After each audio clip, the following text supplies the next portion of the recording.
The Châtelet prison is at the other end of the Pont au Change. This grappling hook will be very useful. Monsieur, I vanquished... Oh, don't you worry about that. You won't see little Francois out on the streets anytime soon. Little Francois, dites-vous? Yes, madame. That's the nickname they gave me in the Pont Neuf quarter where I grew up. I spoke to your mother, monsieur. She is worried sick about you. The poor woman. Please inform her that her son is well, even if he will never do her the honor of becoming a hero. Adieu, monsieur. Farewell, madame, and may fortune ever favor you.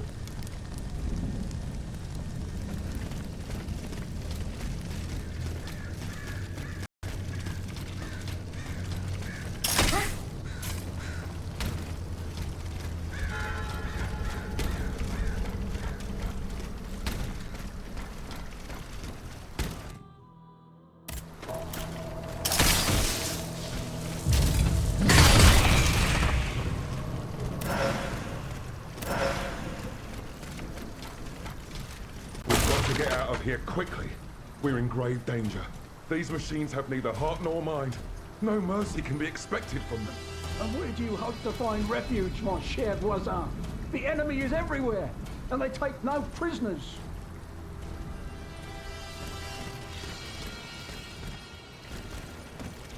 Well done. You saw the Pont Neuf collapse into the Seine just as well as I did. Ah, sir. That was a spectacle I won't soon forget. And to tell you the truth, I'm very happy I managed to escape with my life.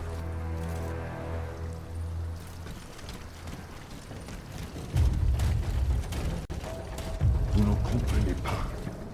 If the Automates aim to cut off Ile de La Cité from the rest of the city, the bridge we're standing on will soon suffer the same fate. Why would they deprive themselves of a means of retreat? If they really intend to do as you claim, why would they have to put up barricades to prohibit access to the Châtelet from this bridge? I hope you're right, Monsieur Janvier. I hope you're right.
Dieu soit loué. It is such a blessing to see you safe and sound. This belongs to you. Bless you, whoever you are. You have our eternal gratitude. I believe you've met Monsieur Julien Raymond from distant Saint-Domingue. He's one of the most eminent members of our organization. And you, mademoiselle? What should we call you?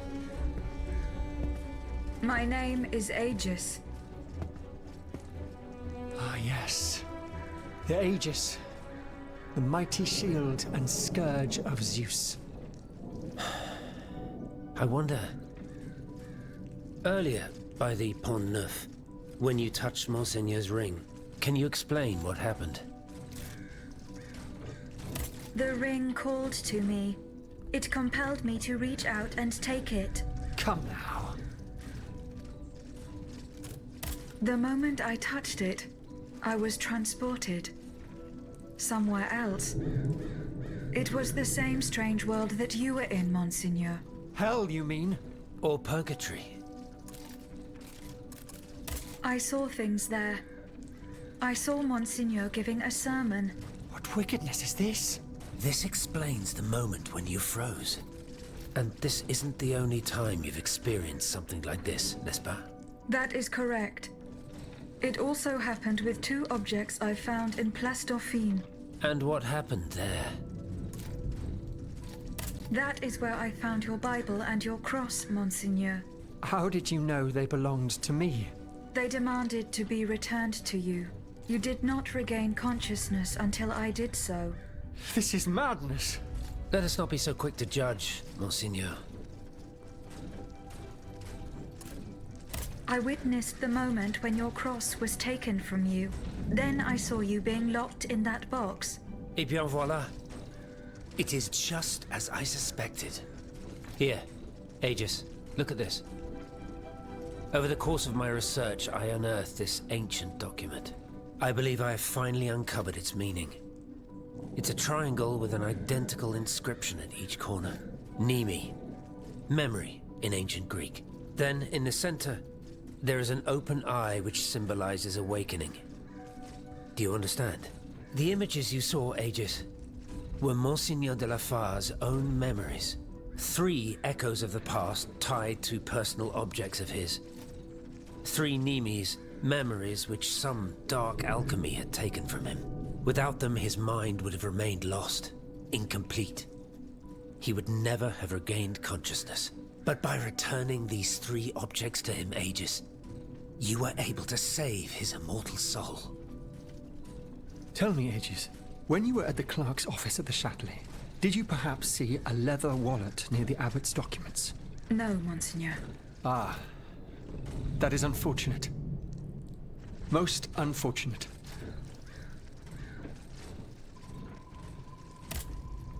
Monseigneur? That other world where you were held prisoner. Do you still feel its effects? This other world, as you call it, Aegis, is none other than hell itself. Gehenna. The place the Lord sends those who worship the beast. But hell didn't keep me. Has God given me a chance to redeem myself, perhaps? What task did you entrust to the abbot? The Holy Office ordered me to keep an eye on the Comte de Cagliostro. This charlatan imagines himself to be the heir of Mesmer, the magnetizer, and seems to have ingratiated himself with the king. There have been disturbing reports about him that could lead to his excommunication. It is said that he can make the dead speak. Can you imagine? I asked the abbot to investigate the surroundings of Eugène de Vaucanson's workshop, where the Count had been seen coming and going for several weeks. I cannot disclose the details of what he discovered there, but it may well be related to the events that have plunged Paris into mourning. I bid you farewell, Monseigneur. Wait just a moment, s'il vous plaît. You are one of Cagliostro's creatures, are you not? What do you mean?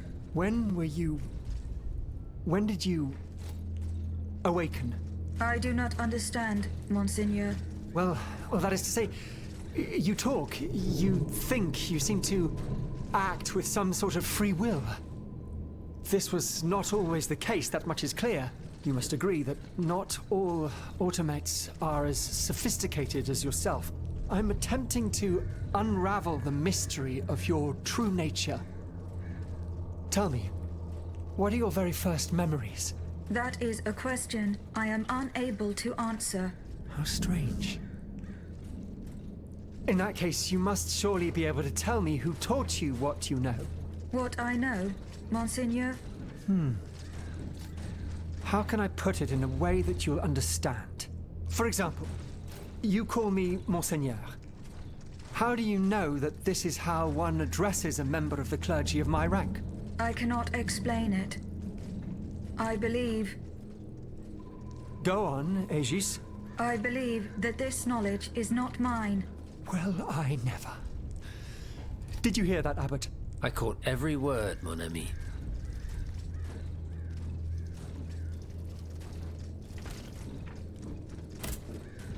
Monsieur Raymond, what is the aim of this organization? We publish articles and exert our influence on those who are in a position to improve the lot of our unfortunate brethren. Our numbers grow by the day, and we have many illustrious members, such as the Comte de Mirabeau and the Marquis de Lafayette. But it was Monsieur Brissot and the Abbot that founded the group. Good old Brissot. Shouldn't he be here by now? Yes, mon père. He should have arrived hours ago. Alas, there has been no sign of him. I hope to God that no misfortune has befallen him. What fate does the kingdom reserve for those with black skin? According to tradition, any enslaved person who sets foot on French soil is freed. This rule is most problematic in the eyes of planters in the colonies, who would seek to maintain their precious labor force. This is why, for the past 12 years, no black people have been allowed to disembark in any of the kingdom's ports. Those who accompany their masters on the journey are imprisoned in the Admiralty's jails the moment they leave the ship. As for those who manage to evade the authorities, they live in fear of the raids carried out by the Marshalsea. Are you not subject to these laws, Monsieur Raymond? I am fortunate enough to have been born a subject of the king through my father, and also to have received an education, and to be wealthy. Naturally, that makes all the difference. You are quite a long way from home, Monsieur Raymond. I haven't been back to Saint-Domingue in nearly 5 years. I left my most trusted men in charge of overseeing my indigo plantation. I came to France with the aim of having an audience with the king. I hoped to convince him to use his automats for agricultural work. I was of the belief that this was the best way to ease the suffering of our enslaved brethren. Alas, it was all for naught. I was only able to get an audience with the Minister of the Navy, and even that was granted reluctantly. Later, when the king convened the Estates General, my hopes were renewed. I saw it as an opportunity to make our voices heard. And then, mon Dieu, what a disaster, Aegis. What a complete disaster.